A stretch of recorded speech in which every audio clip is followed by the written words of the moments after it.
Welcome to Storylines Live, the only podcast that explores the power and the meaning of the most important story in business. The one that answers why somebody would buy from you, work for you, invest in you, or partner with you. This is the story that defines the very character and nature of an organization. At Vendilli, we call it your capital S story. In each episode of Storylines Live, we feature business leaders, marketing experts, and others who have great perspective on how to share your capital S story in a way that produces better results.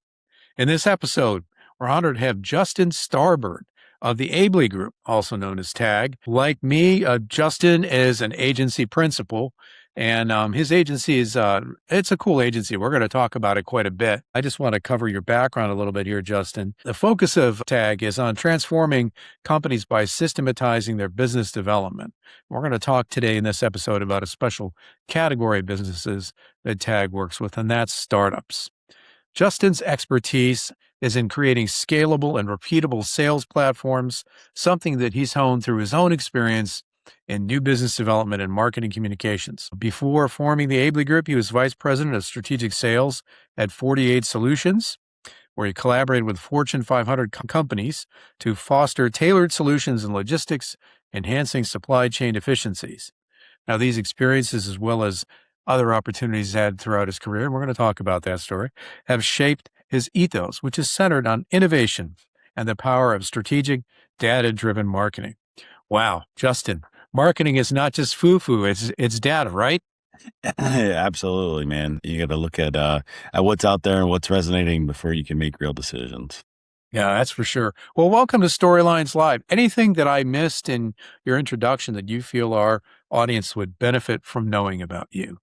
I don't know. That's a lot to live up to. Just sharing there. So, so I appreciate the kind words. You know, I've been blessed to have a lot of great opportunities throughout my career and work with wonderful people and wonderful clients. So, no, I think you got it all.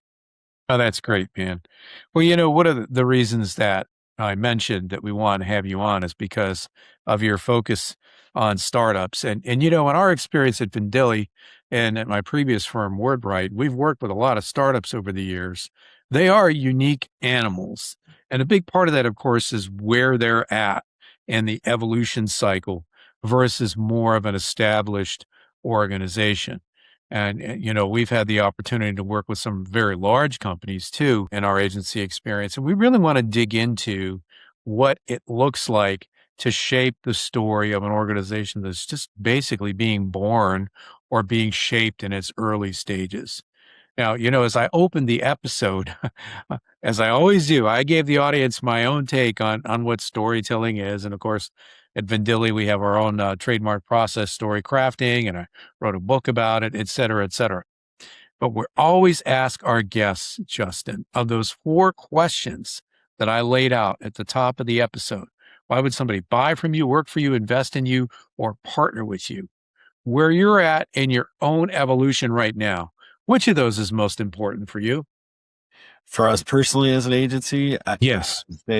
Why would they partner with us is probably most important to me, because generally speaking, we look at our clients as partners, especially on the startup side, because they are starving for help. They are desperate to get their story out. Often, as you know, they are solving problems in the world that most people don't even know exist. Exactly. And what is so difficult for them is to work on the technology, figure out how to actually solve that problem, because especially with startups, a lot of times they may still be working on a thesis. They may have a prototype. They may have, maybe a little bit more, but often the reason that you've never heard of them is because they haven't totally figured it out yet. And so we look at that as a partnership opportunity, because to your point about, working with some of those larger brands or larger companies, that's how I built the business. And, we turned 12 in August.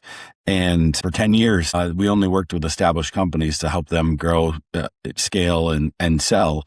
And so this pivot to working with startups is so fascinating to me because they are so into the business, which, a lot of the established companies wish they could still be in Yes. business, right? So now our job is to build those foundational assets to create a community around this solution and then go through this, fundraising stage or raising capital stage, and then partner with them on the after, right? Mm-hmm. To grow and scale and then potentially exit. So I'd say of those four questions, certainly partnership is most important to me. Wow, that's great. That's a great answer. Congratulations, by the way, on your upcoming 12-year anniversary. That is very, very cool. Thank you very much. Yeah, A labor of love, as you know. oh yes, I've been through that a few times, and it can be a painful labor of love, but it's still a labor of love. Okay, so for the first 10 years, Justin, the focus was on more established organizations, and roughly in the last 2 years, as you describe it, you folks have started to focus, in addition to your other clients, on startups. Yeah. Share with our audience a little bit. What was it? Was there an aha moment or something that led you and the team to say, you know what, we want to work with these kinds of companies? I wish it was something that clear. It sort of fell in our lap, and Yep. then it was an opportunity that we just latched onto. So, speaking of partnerships, again, I go back to our ethos and thinking through. Life has been hard the last 2 years. Life has been hard personally. Life has been hard from a business standpoint for a lot of folks. We've had, in my career and like yours, there are ebbs and flows. There's peaks and valleys, bear markets, bull markets. Yes. This is a little bit unique the last 2 years because a lot of these things have converged all at once. And generally speaking, a lot of the clients that we were working with, medtech, transportation logistics, regulated industries, were relatively immune from political cycles, from economic cycles, because they were, 3-5 years out. And so funding was through grants or through, defense contracts or through, innovation opportunities, incubators, accelerators, those sorts of things. Mm-hmm. So that they were, or long sales cycles anyway, right? Like medtech, Yes. you have, they would wish it was 6 months. Sometimes it's 6 years. So Yes. So relatively immune from ebbs and flows because of who they're selling to. And so what changed though was, the introduction of tariffs and political stuff getting really involved in day-to-day operations of a lot of different businesses. So short story long, one of our clients we have been embedded with for a number of years. They were an established startup, if that makes sense. Yes. They were being, angel funded for a long-term period to productize what they were doing. So we were that engine. Well, as VC money and equity money dried up in that space for hard tech, they had to, in order to survive, had to look elsewhere. Somebody from their board had made a suggestion about crowdfunding and using equity crowdfunding as an opportunity to meet that gap.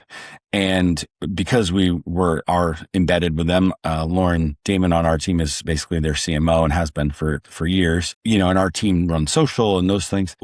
That was something we weren't aware of. So we actually brought in a consultant agency. So at first blush, I was like, oh man, we're bringing in a competitor. We're going to be rooted out. And that wasn't the case. The consultants were incredible and they are actually still part of the overall strategy. Wow. And what they did was created an opportunity to take the audience and the community that we built around this solution, which is electrifying heavy machinery. They've figured out a way to replace hydraulics in just about every application. Wow. Without using oil. So it's a belt mechanism that takes up the same cavity. So again, I go on here to give context because Sure. we had to execute on the strategy. The consultant doesn't hit send. The consultant doesn't know the brand voice. So everything still ran through us.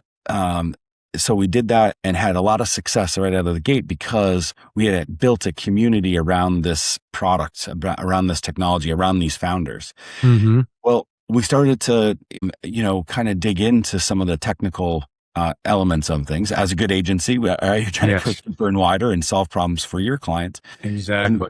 And found a gap between the WeFunder platform and our CRM. So we built it, and it took notice of the platform. And WeFunder called us and said, "Hey, who are you guys?" We said, "Well, hey, we're different than the consultant that you referred to this deal, but we'd love to learn more." So over the course of a couple months, delivered a lot more of those API plugins and technical stuff, and then turned into sharing how we had built the community first in order to have success. So I share all that context because that gave us a couple of at-bats, which we then did really well with. And WeFunder then reached out again and said, "Hey, would you mind partnering with us and take different deals than what the consultant is?" So we're not competitors. Yes. We're working on different elements. And in fact, we actually worked together on a couple of different projects. So that, going back to the question at the top about partnership and what's most important, you never, like you and I mean, this was often when we talked offline, before the show, you don't have other agencies on. And now we're known and becoming even more known for working well with others and helping amplify where there might be gaps. So all of that to say, that gave us a seat at the table. And WeFunder continues to send us, opportunities to help their clients and help folks on the platform raise more money. And we do it generally, in robotics, hard tech, and things that you can touch. So in about 18 months, we went from 100% B2B agency to 50-50. And it's been a stark contrast in terms of deal flow and those things, but in a good way, because the storytelling and building a community is similar. It's just a slightly different lens. Instead of trying to acquire new customers, we're trying to acquire new investors who then could become customers, or as Woody Shulman says, investimers, right? And now you have this community of people that are quite literally invested in your success, and they have an opportunity to make introductions to other investors, to potential customers, to potential employees. And so it really fits with who we are and who I always hoped we would grow up to be. Wow. I'm telling you, Justin, that's just really great stuff there. I just want to unpack a little bit of it. Number one, you started by talking about the importance of partnering, and certainly, your example with WeFunder, that's common in the startup environment. Over the years when we've worked with PE or venture funds, and, on the financial side or the sales side or the ops side, they'll develop relationships with trusted partners. And, to me, what you're describing is you've now become a trusted partner for certain sorts of opportunities, which is really awesome. The other thing, though, that you said that's really important that ties back to the capitalist story is, I had those 4 questions. And one of them is for folks who would invest in you. And when we put together our methodology, that was intentional, because especially at the startup level, as you said, you're not speaking to an end user, let's say, of the tech, right? You're speaking to somebody that you would like to come on board financially, maybe operationally and strategically, to help get in front of those end users, right? So it's a very interesting thing that you folks are doing, and mad respect for that.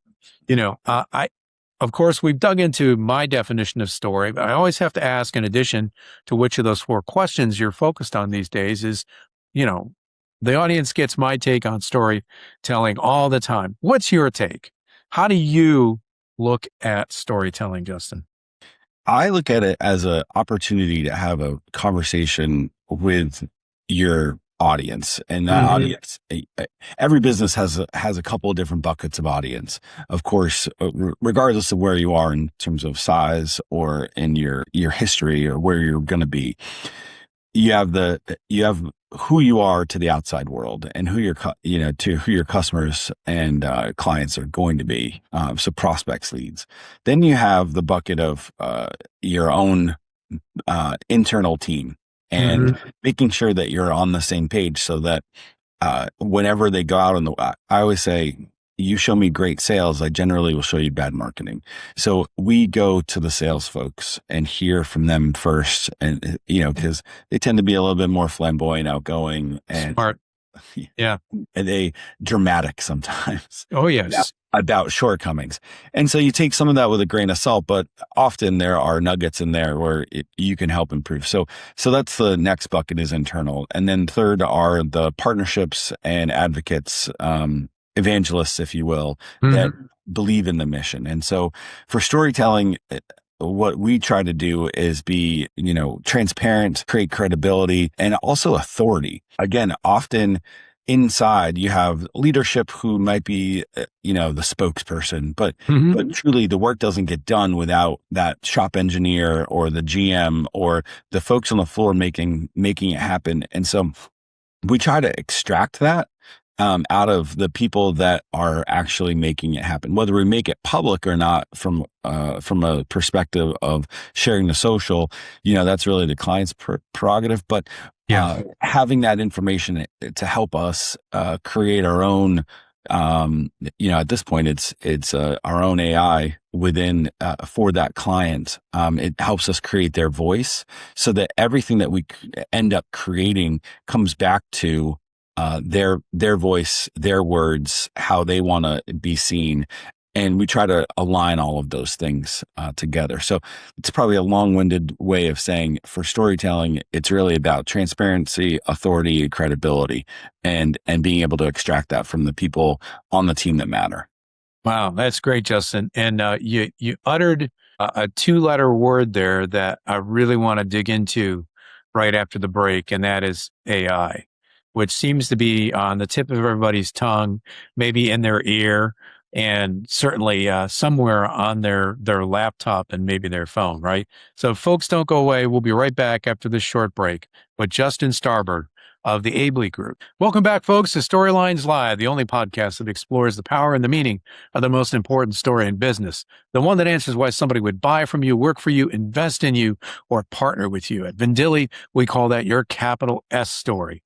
In this episode, we're honored to have Justin Starbird of the Aebli Group, also known as TAG, and we're talking about storytelling for startups. And right before the break, we started to talk about how the Aebli Group is working with AI to help its clients in the startup space share better stories. So Justin, could you share with our audience a little bit of, as much as you can, of your secret sauce in terms of how you're doing this? Yeah, as an industry, it's been, marketing in general has been turned on its head. And generally you look at the news that, there's a lot of, layoffs or what have you.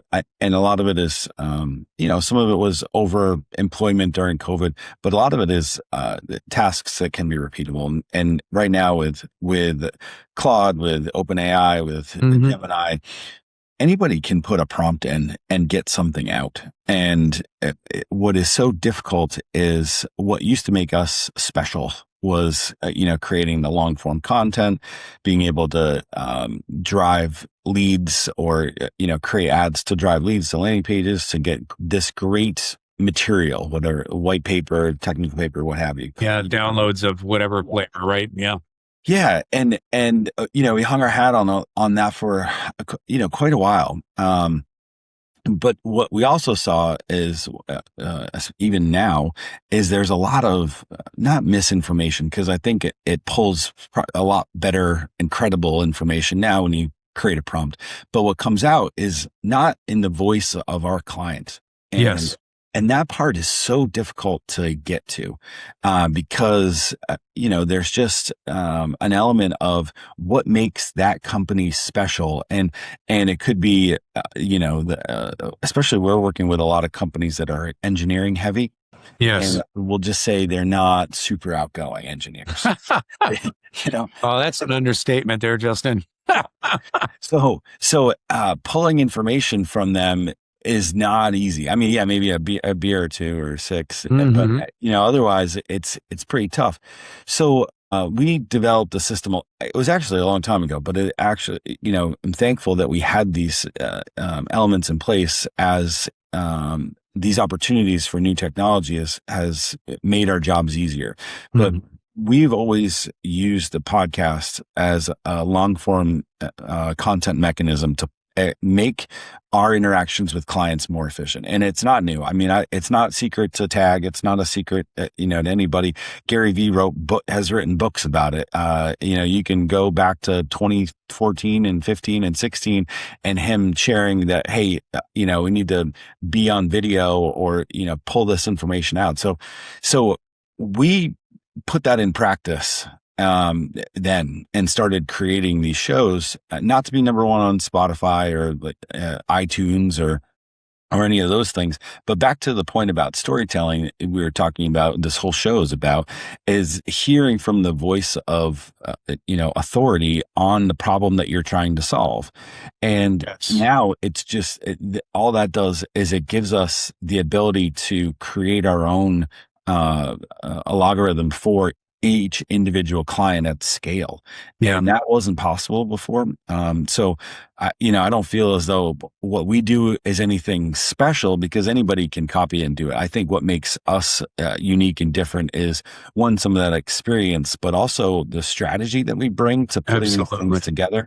And so honestly, we've transitioned from just a B2B legacy agency. Yes, we're working with startups, but now we're known for being able to create strategy, but then actually execute on those campaigns and not just say, oh, you should do this. No, it's, we are going to do this. And it goes back to that question at the very beginning about partnership, where we've developed that trust with our clients, even brand new clients, because they've seen the work that we've done to be able to pull this forward. And because our clients are working so hard, we are able to make the most out of, the least amount of time they're able to give us. Right. And so by doing a 20-30 minute interview, sometimes it comes off. I think we have 19 or 20 shows live right now. Wow. 8 or 10 that are active. Like every week we're doing stuff for clients. But what that does is it gives us that catalog of information that we need to go back and pull. And then, query it just like everybody else, but it's on the client. It's not pulling from everybody else. So we're able to hear the voice. We're able to hear the mannerism. We're able to do that. So that's how we're using it. In addition to all the, hey, you get a lead, great, it's automated. You get an email, alert somebody, and it moves down a funnel. That part is a given too. Well, that's awesome. And thank you for sharing that. You hit on a few things that I want to highlight for the audience. Number one, AI. And I've been doing a lot of work on this lately, and I'm debuting a new workshop and keynote that's called PR, the Fuel for AI Search Success. And there's been a lot of research. Muckrack recently came out with a report. They had a research company look at 25 million AI prompts, and it's stunning. Something like 86% of all the results that AI was picking up, the LLMs, or whatever you want to call it, AEO, GEO, whatever, doesn't matter, was coming from what could be considered earned or owned content. Yeah. So what you're describing by creating all this own content in the voice of your clients is just that. You are creating first person, authentic content that's coming from your source. You're not going out on the internet and saying, write me a novel or tell me how to, in the example of the client you gave earlier in the episode, how does a belt replace hydraulic machinery, and try and pass that off as authoritative content. I think that's really critically an important way for people to use AI. And for those of us who are in the marketing realm, what you said about strategy is critical. There's this phrase in AI generally these days, the human in the loop. And we are the human in the loop. So are our clients. It's critical that their strategy and their thinking be in there. But as you pointed out, they need our help. That's kind of what we do. A lot of times there are some similarities between our companies. And one of them is that we also have a deep level of experience in working with manufacturing in B2B. And sometimes our team will, and I don't want to date myself too much here, but it's like the kids in a Charlie Brown cartoon when the adults are talking. It's like, Mr. CEO, explain to me what your company does. And it's like, wah, wah, wah, wah, wah, wah, wah. And that wah, wah, wah is what they need help translating. Yeah. I often say, Justin, that the people who are signing the checks to hire our clients are smart, but they're not as smart about what the clients do as the clients are. And you need to translate that intelligence and that uniqueness so that those checks get signed by whatever the C-suite is, that's the end user there. And I think that's just what you said is really great. And I really wanted to highlight that for the audience. Yeah. Go ahead. I was just going to say, I mean, that's something that because of our experience in these different spaces, once one of our clients gets a new customer, then one of the other, it is so expensive to get a new customer. Yes. Acquiring that first customer, acquiring that 100th or 1,000th customer is still the most expensive part of the business. And so what we also concentrate on is not just driving new leads, but helping our customers, our clients, work with their customers to go deeper and wider. And it's funny that you brought up the 4840 Solutions as my other place. That was they were a client for a while, but it was funny because they weren't the client initially. During the PE roll up of 19, 20, 21, we started with a company I'd been working with a pallet company out of Ohio. Okay. And based out of Cleveland, Ohio. It was a friend of mine I'd met in California as I was starting multiple companies that did not get off the ground. And we hit it off, and I was trying to sell this guy, new lighting at the time. He had bought a warehouse, and I was just trying to sell lighting. It's a great story, longer. I'll tell you later. So we hit it off, but didn't work together right away. And then a couple months later, he's like, "Hey, would you come in? You did a great job of sales. I know I didn't buy it, but our team needs some sales training." And so I came in, we did some training, and they went from 5 million to 15 million in a 2-year span. Then, wow. Yeah, it was great. We were retained. I was actually also doing some selling for them.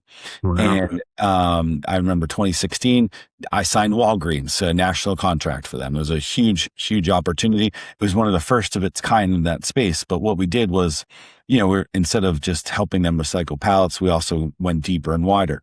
I share all that because over the course of that next couple of years, again, built the story and built it out to become this little pallet company in Cleveland. Went from that 15 that I truly started with to him selling it for 100.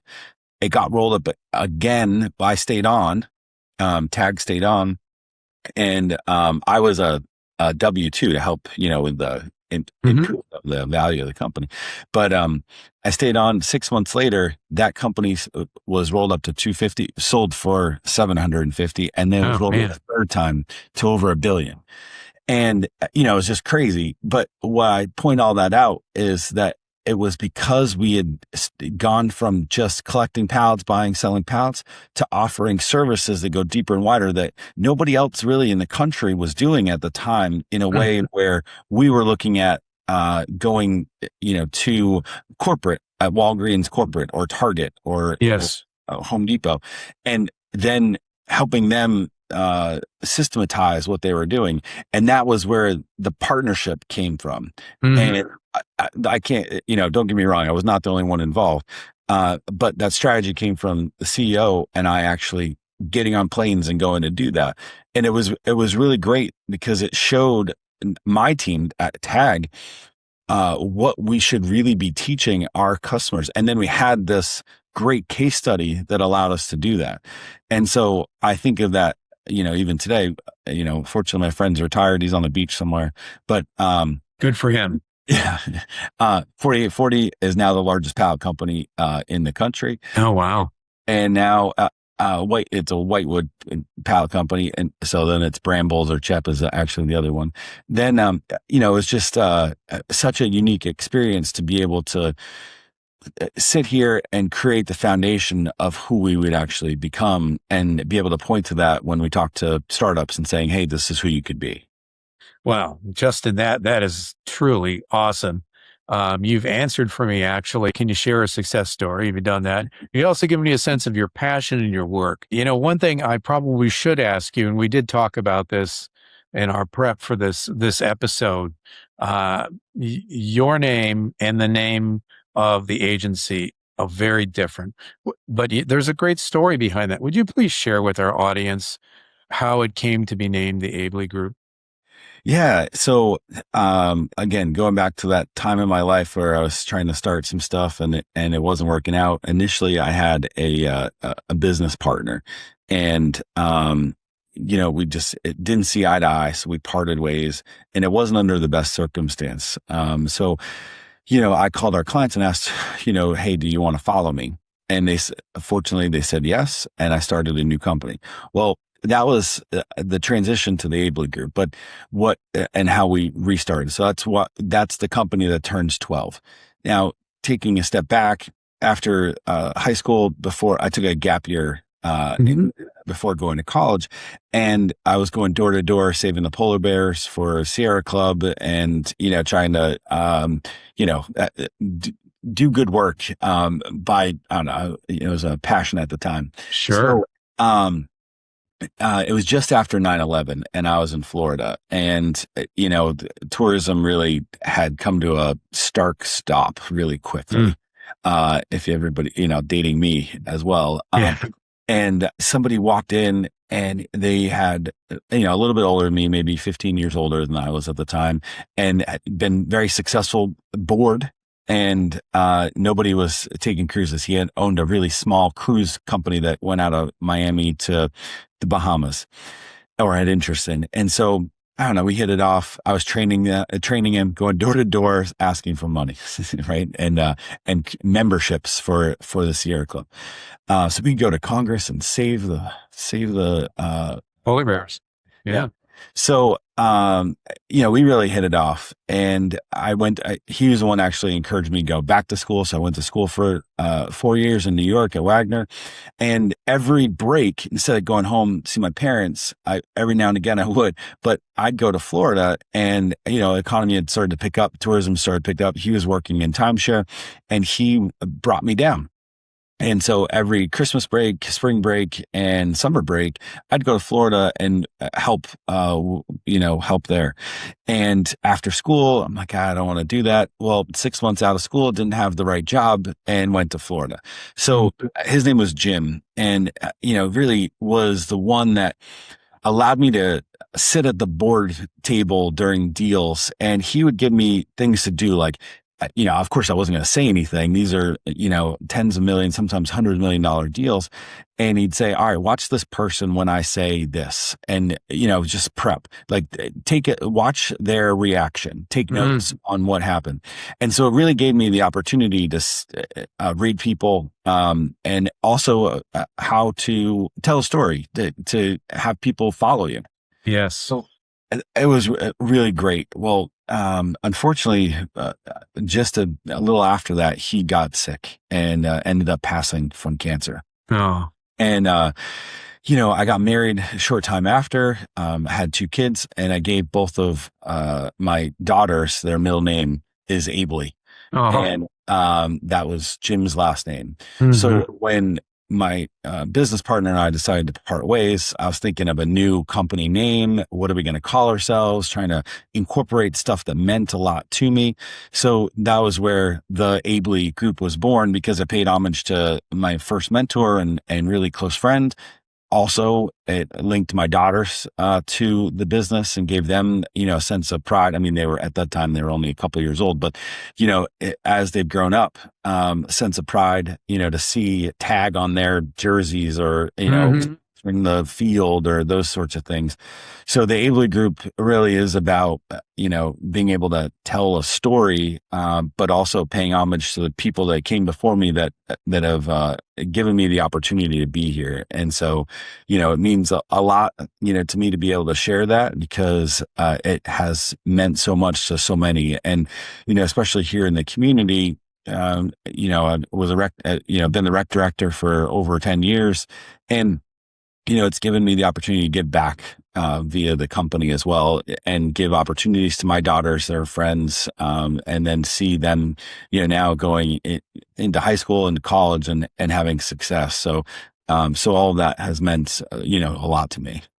And that, my dear listeners and viewers, is what you call a fantastic origin story.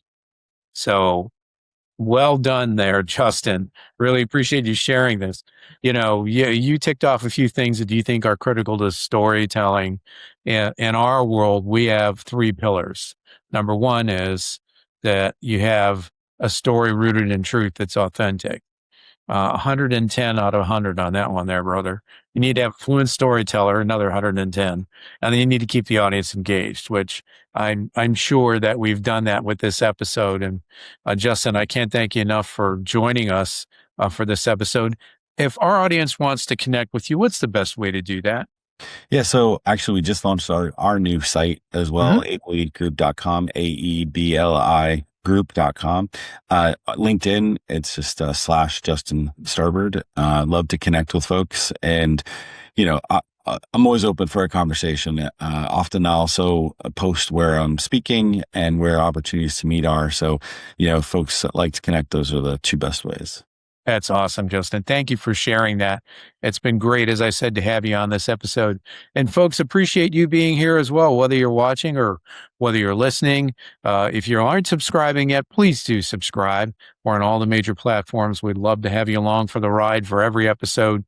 And if you've enjoyed this episode, please share it with your friends so that we can continue to help grow this very important storytelling community. Thanks for being here, and we'll see you on the next episode of Storylines Live, the only podcast that explores the power and the meaning of the most important story in business, the one that answers why somebody would buy from you, work for you, invest in you, or partner with you. Your capital S story.